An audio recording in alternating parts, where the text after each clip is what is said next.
Good morning students. Marketing of services के आज के इस ई लेक्चर में आप सब बच्चों का स्वागत है। आज अपन लेक्चर नंबर 25 जो अपन पिछला लेक्चर अपन पढ़ रहे थे price objective setting price process, उसी का कंटिन्यूशन पढ़ रहे हैं। तो अब हमें देखना है कि हम कैसे प्राइस रख सकते हैं और कैसे हम रेवेन्यू मैनेजमेंट को इम्प्लीमेंट कर सकते हैं। तो सबसे पहला आता है फाउंडेशन ऑफ प्राइसिंग स्ट्रेटजी। तो जब भी हम प्राइसिंग स्ट्रेटजी को फोकस कर रहे होते हैं या ध्यान कर रहे होते हैं तो हमें एक ट्राइपॉड को देखना होता है कि आपकी उस प्रोडक्ट सर्विस में कितनी कॉस्ट रखी, कॉम्पिटिटर उस प्रोडक्ट को कितने प्राइस पे बेच रहा है और उस प्रोडक्ट प्राइस पे क्या कस्टमर को कुछ वैल्यू मिल रही है या नहीं मिल रही। तो कई सारी इंडस्ट्रीज़ जो होती हैं जब वो प्राइसिंग को सेट करती है ना, तो वो इस ट्राइपॉड के भरोसे अपनी प्राइस को सेट करते हैं। तो सबसे पहला आती है कॉस्ट बेस्ड प्राइसिंग। जैसे हमने इसमें कहा ट्राइपॉड है, तो कॉस्ट बेस्ड प्राइसिंग क्या है, कंपनी देखती है कि क्योंकि उसको प्रॉफिट अर्न करना है तो उसको प्रॉफिट अर्न करने के लिए देखना पड़ेगा कि उसकी पर यूनिट कॉस्ट कितनी वो लगा रहा है। जैसे मान लीजिए एक एयरलाइन जो बजट, जैसे एयर एशिया है, जेट स्टार है, ये कई बार आपको बिलो कॉस्ट रेट पे भी अपनी एयर फ्लाइट की टिकट्स को प्रोवाइड करवाते हैं। बट अगर जो आप इसमें कुछ एडिशनल वो ऐड कर देते हैं, जैसे अगर एक्स्ट्रा लगेज के चार्जेस वो ऐड कर सकते हैं, अगर आपको लेग रूम चाहिए एक्स्ट्रा उसके लिए आपके अलग चार्जेस हैं, अगर आपको एंटरटेनमेंट जैसे फ़्लाइट में चाहिए तो उसके अलग चार्जेस हैं, फूड एंड बेवरेजेस के अलग चार्जेस हैं।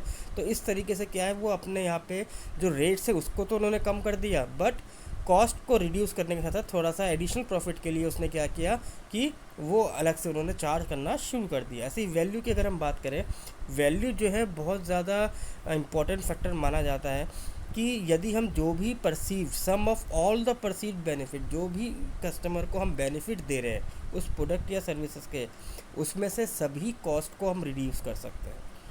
तो यदि हम देखते हैं कि पॉजिटिव डिफरेंस आता है तो वो कस्टमर को वैल्यूएबल है, और यदि उसमें नज़र आता है कि बेनिफिट कम है और कॉस्ट ज़्यादा है तो कस्टमर के लिए वो लॉस का प्रोडक्ट होगा और वो नेक्स्ट टाइम उसको यूज़ नहीं करेगा। देन आता है कंपटीशन। ये भी स्ट्रेटजी है, क्योंकि क्या है कि अगर आपका प्रोडक्ट और सर्विसेज भी सेम है और आपके कॉम्पिटिटर की भी प्रोडक्ट सर्विस सेम है और उनमें कोई डिफरेंस नहीं है, तो जो आपका कस्टमर है ना, वो सोचने में थोड़ा सा आपकी तरफ फेवर डिसीजन उसका कम ही जाता है। तो ये मॉनिटर करना पड़ेगा कि जब आप प्रोडक्ट की प्राइस रख रहे हो तो आपका कॉम्पिटिटर उस प्राइस में क्या क्या बेनिफिट अपने कस्टमर को प्रोवाइड करा रहा है। तो आपको भी अपनी प्राइस उसी प्रकार से रखनी है कि जहाँ पे आप कस्टमर को कुछ बेनिफिट दे सकें और वो प्राइस कॉम्पिटिटर की उसमें ज़्यादा नहीं होना चाहिए। यहाँ पे एक कंसेप्ट आता है प्राइस और डिमांड का। तो यहाँ एक इन्वर्स रिलेशनशिप है प्राइस और लेवल और डिमांड लेवल पे। डिमांड का मतलब क्या है, demand tend to fall as prices rise. तो जैसे जैसे चीज़ों की प्राइस बढ़ते चले जाते हैं, डिमांड जो है वो धीरे धीरे क्या होती है, गिरने लगती है। तो मार्केटिंग टर्म्स में तो ये हम देखते हैं कि जो प्राइस है it is not relate with the product और सर्विसेज। तो यहाँ जो हम एस्टिमेशन ऑफ डिमांड कर रहे हैं ना, वो हम करेंगे प्राइस और पीरियड ऑफ टाइम के बेसिस पे, यानी समय के हिसाब से।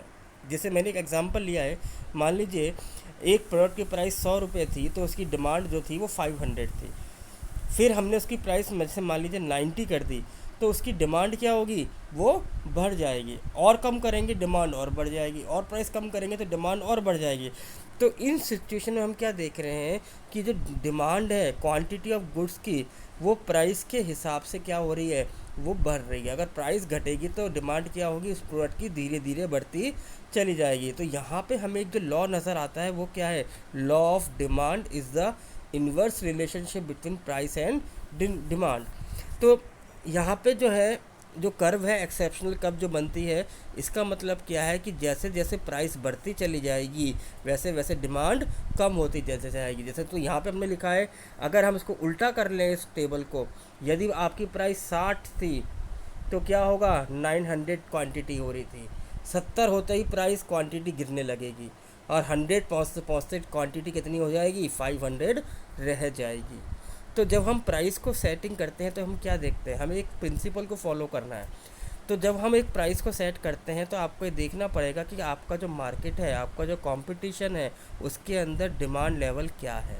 और ये देखना पड़ेगा कि प्राइस के रिगार्डिंग डिमांड कैसी क्रिएट होती है। यदि हाई प्राइस पे लो डिमांड है तो आपको अपनी प्राइस को कम कर रखना पड़ेगा, और यदि आप देखते हैं कि प्राइस का लेवल में अगर प्राइस कम होती है और डिमांड ज़्यादा हो जाती है तो प्राइस उसी प्रकार से आपको एडजस्ट करनी पड़ेगी। तो यहाँ जो हम प्राइस को रख रहे हैं वो आपकी यूनिकनेस पे भी डिपेंड करती है। यदि आप अपनी प्राइस प्रोडक्ट की प्राइस को अगर कॉम्पिटिटर्स की तुलना में थोड़ा सा ज़्यादा रखते हैं तो कस्टमर उसमें सबसे पहले यूनिकनेस को फाइंड आउट करता है कि वो आपको उसके एक्स्ट्रा पैसे क्यों दे। ऐसे ही जब आप मार्केट को सेगमेंट कर रहे होते हैं, है ना, किसी भी लेवल पे, तो उस बेसिस पे भी हम अपने प्राइस को रख सकते हैं। जैसे मान लीजिए अगर आपने निश मार्केटिंग यूज़ करी है या आपने मास मार्केटिंग यूज़ कर रही है तो उसकी बेसिस पे आपने डेमोग्राफिक लिया, तो डेमोग्राफिक में आपने कौन सा फैक्टर लिया है, इनकम वाला लिया है, बिजनेस क्लास का लिया है, एज ग्रुप ले रहे हो, तो ये सारे फैक्टर्स भी आपकी प्राइस को सेट करने में हेल्प कर सकते हैं। देन आता है प्राइस सेंसिटिविटी। ये हमारी प्राइस सेटिंग का एक स्ट्रेटेजी का एक पार्ट माना जा रहा है।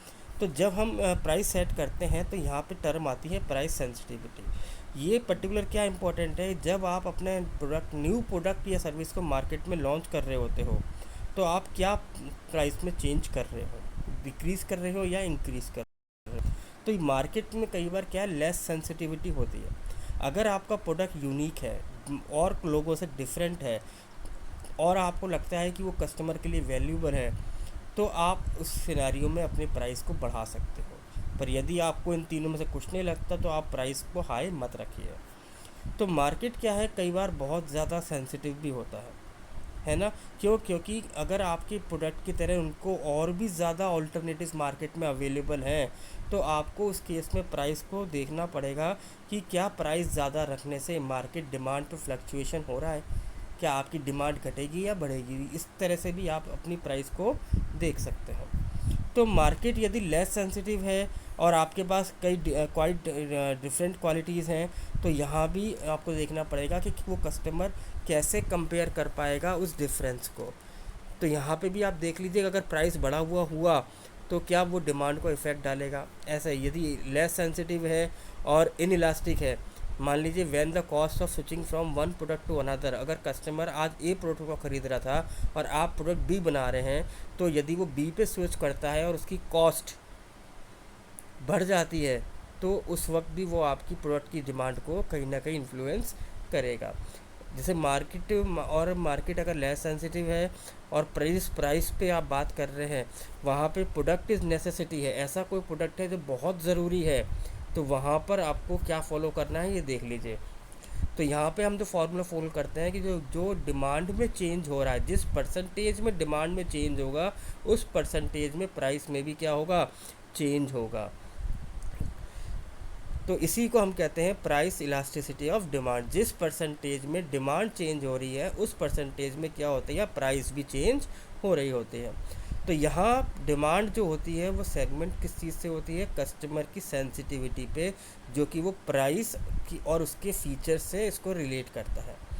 मान लीजिए फ्यू थिएटर्स हैं किसी में, एक कंसर्ट हॉल है, स्टेडियम है, और यहाँ पे सिंगल फिक्स्ड एडमिशन प्राइस है ना, तो वो वेरी करती है। मान लीजिए अगर आपके पास एक ही सिनेमा हॉल है, एक ही थिएटर है आपके शहर में और एक ही ग्राउंड है तो वहाँ पे तो प्राइस अपने हिसाब से कम करेगी, क्योंकि वहाँ पे प्राइस क्या रहेगी, फिक्स होगी। अगर बहुत ज़्यादा होंगे तो भी सीट अलग अलग। जैसे मान लीजिए इसके अंदर आपके पास मान लीजिए एक ऐसा सिनेमा हॉल मल्टीपर्पज़ हॉल है जहाँ पे आप गेम्स भी खिला सकते हैं, वहाँ पे आप सिनेमा हॉल भी चला सकते हैं, आप कंसर्ट भी करा सकते हैं, कंसर्ट हॉल्स भी आपके पास है। तो वहाँ पे आप क्या होगा, सीट लोकेशन के चार्जेस अलग अलग होंगे, परफॉर्मेंस करने के टाइमिंग के हिसाब से पैसा अलग होगा, और इसके अलावा जो कॉस्ट है वो भी अलग अलग तरीके से इसमें वेरी करती है। तो समझने वाली बात ये कि प्राइस इलास्टिसिटी और प्राइसिंग स्ट्रेटेजी में क्या रिलेशनशिप है।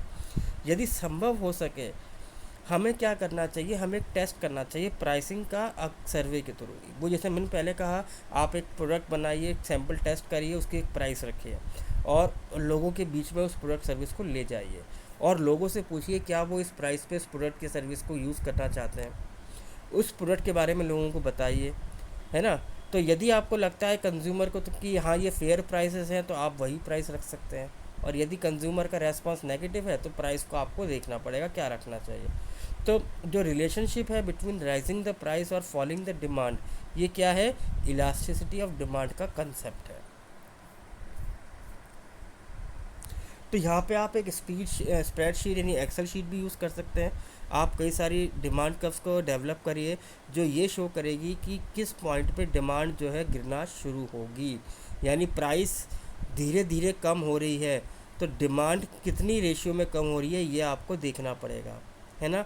जैसे आपको पता है higher the prices lower the demand, ये तो आपको पता है कि जिस चीज़ की प्राइस ज़्यादा होते हैं मार्केट में उस चीज़ की डिमांड कम होती है। पर यदि आपका प्रोडक्ट लग्जीरियस है, प्रेस्टिजियस है, आपकी कंपनी की बहुत बड़ी इमेज है, तो आपको अपनी प्राइस उस केस में क्या करनी पड़ेगी, कम नहीं रख सकते, क्योंकि वो लग्जीरियस प्रोडक्ट है। मान लीजिए एक कस्टमर है, वो एक्सपेक्ट कर रहा है कि अगर वो लैम्बोर्गिनी खरीदना चाह रहा है तो उसको हाई प्राइस ही देनी पड़ेगी, है ना। तो यदि वो हाई प्राइस दे रहा है तो उसके अंदर वो याक भी खरीद सकता है, क्योंकि उसके स्टेटस के हिसाब से है। तो इस कंडीशन में डिमांड जो होगी उन प्रोडक्ट कैटेगरीज की, उसमें प्राइस पे कोई इफेक्ट नहीं पड़ेगा। क्यों? क्योंकि वो पर्सन कौन है, वो स्टेटस वाला पर्सन है। तो जितने रुपए की वो लैम्बोर्गिनी खरीद रहा है उतने रुपए की तो एक वो याक भी खरीद सकता है। तो ये एक ब्रांड के हिसाब से हमें डीलिंग करनी पड़ती है। फिर आता है फेंसिंग मैकेनिज़्म। फर्म्स क्या करती हैं कि उनको एक फेंस बनाना पड़ता है, एक फेंसिंग सिस्टम शुरू करना पड़ता है, जहाँ पे वो डिफरेंट वैल्यू सेगमेंट और कस्टमर्स के हिसाब से पैकेज में ऑफर्स को पैक करते हैं। तो यहाँ पे हम क्या कर रहे हैं, फिजिकल फेंसिंग देखते हैं। तो फिजिकल फेंसिंग के अंदर क्या होता है, वो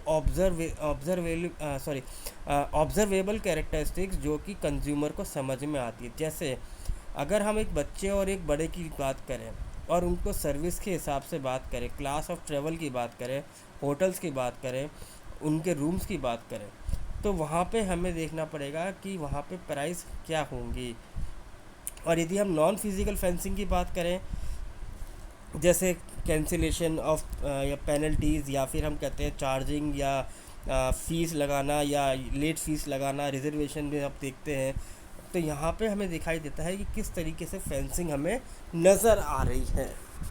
तो अब हम पढ़ेंगे इसके अंदर प्राइस एडजस्टमेंट स्ट्रेटजीज़। तो सबसे पहले आती है आपकी डिस्काउंट एंड अलाउंसेस ब्रांचेस। इसके अंदर आता है कैश डिस्काउंट, जो price reduction to buyers who pay their bills promptly. तो हम कैश डिस्काउंट क्या करें, उन लोगों को दे रहे हैं जो कि टाइमली हमें पैसा देते हैं। जैसे आपकी इंश्योरेंस पॉलिसी होती है या फिर मेडिक्लेम देख सकते हैं आप। यदि आप एक अच्छे कस्टमर हैं जो कि टाइमली पेमेंट कर रहे हो, तो थोड़ा सा आपको डिस्काउंट उसमें मिल जाता है। ऐसे ही क्वांटिटी, ये वो डिस्काउंट है जहाँ पे आप चीज़ें बल्क में ख़रीद रहे हो, लार्ज वॉल्यूम में है, तो आपको थोड़ा बहुत डिस्काउंट दे दिया जाता है। फिर आता है फंक्शनल। इसके अंदर हम प्राइस का रिडक्शन कहाँ कर रहे हैं, उनको जो हमारे ट्रेड चैनल्स हैं, चाहे वो होल सेलर्स हो, जैसे वो हमारे गुड्स को ख़रीदते हैं तो होल सेलर्स को थोड़ा सा मार्जिन ज़्यादा मिल जाता है, रिटेलर को थोड़ा सा कम डिस्काउंट दे दिया जाता है, क्योंकि वो क्या कर रहे हैं, आपके बिहाफ पे उस जगह पे अपने पर्सनल यूज़ में क्या कर रहे हैं, उसको स्पेस दे रहे हैं, गुड्स रख रहे हैं और उसको प्रमोट भी कर रहे हैं। ऐसे ही आती है सीजनल डिस्काउंट। ये उन लोगों को कहा जाता है जो कि सीज़न के हिसाब से, जैसे मान लीजिए जैसे आपकी विंटर आती है तो उसमें थोड़े ड्यूरेबल प्रोडक्ट्स होते हैं, इलेक्ट्रॉनिक वाले थोड़े सस्ते हो जाते हैं, डिस्काउंट देने शुरू हो जाते हैं, है ना। ऐसे ही जब विंटर ख़त्म होती है और समर आ रहा होता है तो कैसे आपके जितने भी गर्म कपड़े होते हैं या जो सर्दियों की चीज़ें आइटम्स होते हैं उनमें डिस्काउंट होना शुरू हो जाता है। ऐसे ही आता है अलाउंसेस। अलाउंसेस कौन से होते हैं, ये प्रमोशनल मनी है जो कि एक मैन्युफैक्चरर पे कर रहा है, किसको, रिटेलर को, ताकि रिटेलर कस्टमर के सामने आपकी प्रोडक्ट की एक अच्छी इमेज बना के प्रेजेंट करे। फिर आती है सेगमेंटेड प्राइसिंग। यहाँ पे हम क्या कर रहे हैं, हम अपने जो प्रोडक्ट या सर्विस को हैं वहाँ पे हम 2 या 3 प्राइसेस रखते हैं, जहाँ पे डिफरेंस जो है वो कस्टमर को ये लगता है इसे on the basis of cost, कि कितनी प्रोडक्ट में कॉस्ट बनाने में हमें लग रही है। मान लीजिए प्रोडक्ट ए बी सी 3 एक ही कंपनी बना रही है, ए का प्राइस अलग है, बी का प्राइस अलग है, सी का प्राइस अलग है, पर तीनों को बनाने की कॉस्ट अलग लगा रही है। ये समझने के लिए उनको प्राइस में डिफरेंस हमें रखना पड़ता है। तो आई होप बच्चों कि आपको टॉपिक समझ में आया होगा। Thank you very much.